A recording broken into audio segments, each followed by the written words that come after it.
Hi, this is Hank reporting from Kyiv, and this is my update on Russian-Ukrainian war. Let's see what happened around Ukraine in the last 24 hours. What is happening at the northern border of Ukraine, Part 3? Drone shortage. Top military trick. Sabotage in the South. Boat destroyed in Crimea. Deadly attack on Kostyantinivka. Here is the new information about what is probably happening at the northeastern border of Ukraine. I say probably because on the 5th day of this brilliant operation we still have no official information from the Ukrainian government and the command of the armed forces of Ukraine. And this is great. Fog of war at its best. For the first time I'm so glad that we have no information and we receive it from the enemy, and knowing how Russians love to downplay their losses and exaggerate their successes, this gives hope. After all, if everything they show is so bad, then in reality everything means even worse. This photo is one of the columns that Russians sent to reinforce their conscripts in the Kursk region. As always, they bragged about what a large columns they had. Some people will never learn. According to available information, they lost about 500 people in one night there, and probably most of them were conscripts, which is terrible. Young people were mobilized for war and they died for nothing. I hope that their mothers are now storming the offices of Putin's minions, demanding to stop this war and withdraw all the troops from Ukraine. And no, they are not demanding the withdrawal of troops from Ukraine. In this video, a woman screams, "Putin, please help," and mentions that they supported the war. Why now they need to leave their homes, which are near the border with Ukraine? You know, as we say, everyone who was lucky enough to leave the ruins of my Mariupol life just watched this and cried. Understand correctly, I'm not happy about the deaths of people and the destruction. I'm satisfied that they are getting what they deserve. This is the illustration of the F around and find out situation. When Russians in Belgorod danced to the sound of their missiles flying into Kharkiv, when they celebrated hitting the Ahmadid hospital in Kyiv and rejoiced when sick children with IVs were standing on the street, did they really think they would just get away with it and there would be no consequences? Ukrainian communications specialist Sergei Flash, from whom I learned a lot of interesting and rare information on military communications, reports that the number of enemy reconnaissance drones has been greatly reduced in the border areas. He says that this probably means that Russians have exhausted their current air reconnaissance resources and have thrown everything that was available at the Kursk region. And even this didn't help much because they still do not have enough information on our troops there. The specialist concludes that this directly affects how Russians work in our rear, and now they see a big change in the number of missile attacks, which are usually corrected by these drones. This clearly shows how interconnected everything is and how everything happening just today is important in the big picture.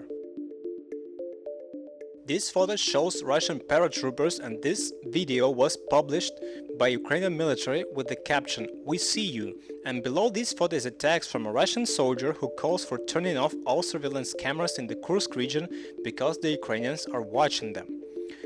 Watch the hands. Russians are turning off the cameras so that we don't watch. So now Russians can't watch us either because they turned off these cameras. The prestige. This is a year-old video from another region. Using this trick, the Ukrainian military forced Russians to turn off all their surveillance cameras. If this is not genius for you, then you have no heart. All public attention is focused on the events in the north, but this doesn't mean that nothing is happening on the front line. We have several thousand kilometers of the active combat line. This is a huge stretch and there is a constant fighting, all the time, happening right now. We remember this, and every day the whole country collects money, buys medicines, equipment, repairs cars. This process does not stop, and our intelligence continues their non-public activities. In this video you see how Ukrainian intelligence officers land on the Kinbrun Spit, occupied territory in the south, near Kherson. It is said that they destroyed about 3 dozen occupiers and 6 units of armored equipment during this operation, and at the end they raised the flag of Ukraine. This doesn't mean that we have recaptured this territory, but as I understand, each such operation is a preparation for a larger operation in future. The head of intelligence, General Budanov, spoke about this once. My guess, or a dream if you like, It would be ideal now for the Ukrainian armed forces to conduct a massive landing operation on the territory of Crimea. This would be the most unexpected move given that everyone now is looking to the north. Russians are looking to the north because it is a number one priority today. It is impossible to imagine a better moment to launch an operation in the south. Yeah, it's risky, but like all the operations, but we have already conducted small landing operations in Crimea. You remember these videos with boats and fighters of our special forces and reconnaissance. This is extremely difficult, but it is possible. If this happens, go back to this video and share it. And while I dream of landing in Crimea, our combat drones destroyed another Russian patrol boat in Crimea. This is also a very good catch, considering that all this is happening now in parallel with the mass operations in other regions. I stopped expecting a quick victory a long time ago, and I'm determined to keep up the pace. That is why we support all these new operations and donate for new technologies. Drones explode, we build new ones. The whole country collects millions to build these modern fire ships that sink enemy ships. I am proud that my money goes to liberate my country, and I'm glad that we have developed such technologies.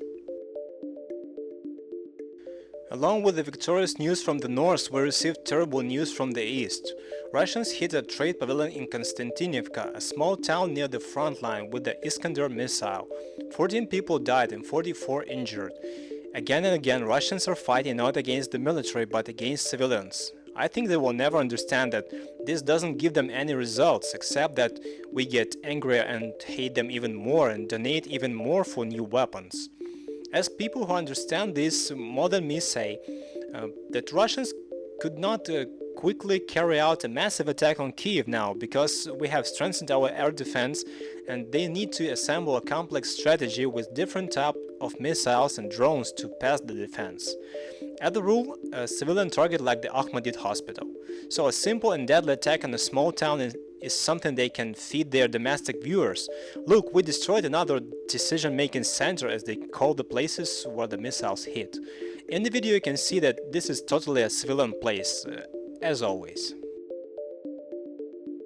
The rest of the news, as I say, has not yet arrived. I will tell you in a few days what else has happened. We are constantly following Kursk and the surrounding areas. It is very interesting to watch history in the making. Someone already joked that the German tanks came to the Battle of Kursk again 80 years later. It is so ironic. Otherwise, we can say that the current successes at the front have given us the optimism that was so much needed right now.